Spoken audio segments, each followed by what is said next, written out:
10% of the realtors out there do 90% of the business. How do you balance that, like competition versus other agents or brokers? Like, because obviously we're in such a small community.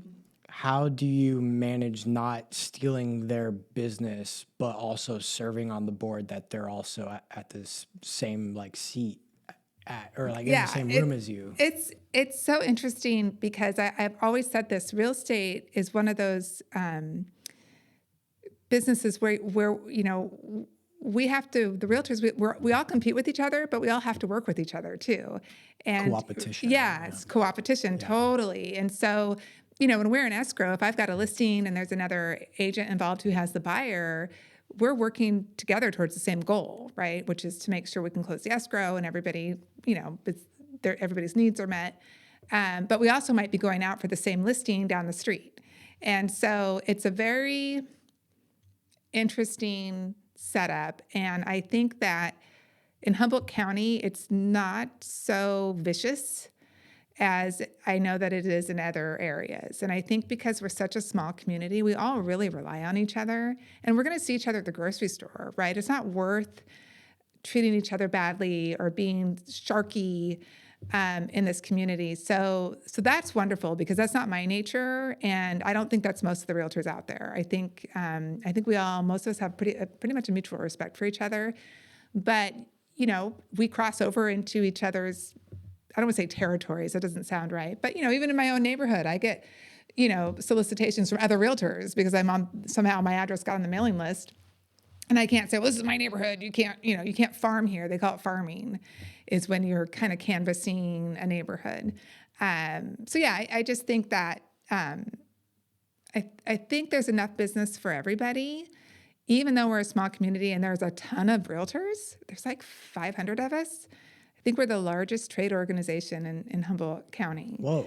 But everybody's got a different style, right? And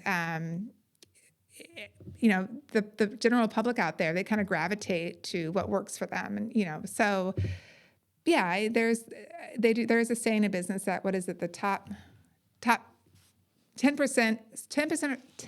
the realtors out there do 90% of the business, which is an interesting thing to think about. Right. So, and that, if I think about the people that I know that are, top producers, that rings true.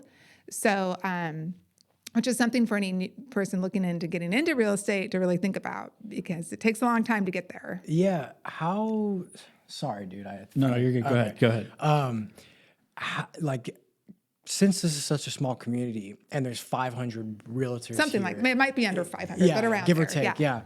And it seems like the economic conditions of Humboldt County don't allow homeowner or people to buy a house. How do up and coming real estate agents, how are they able to enter the market and have similar winnings to the top 10% of real estate agents? Sometimes you'll see a new agent come on the scene and maybe they've got a lot of ties, like they have a lot of family members, and you'll kind of see they'll come out the gate with a bunch of listings, right? And usually it's maybe like their friends that they went to school with, and their grandma's house, or They're well connected. They're well connected, and then you kind of see it peter out, right? So I think everybody's kind of starting at different places. For instance, when I moved here, my family lives here, but they don't have deep roots, and so we moved here.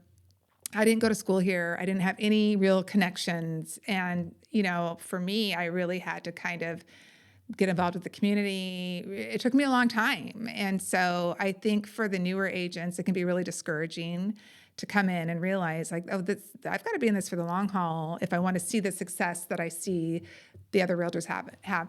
And I've seen some newer agents come out the gate and they just have what it takes. And I look at them and I think they're fine. They're going to do really well because they're treating it like a real business. You can tell they're in it for the long haul. They're coming up with systems. They're professional.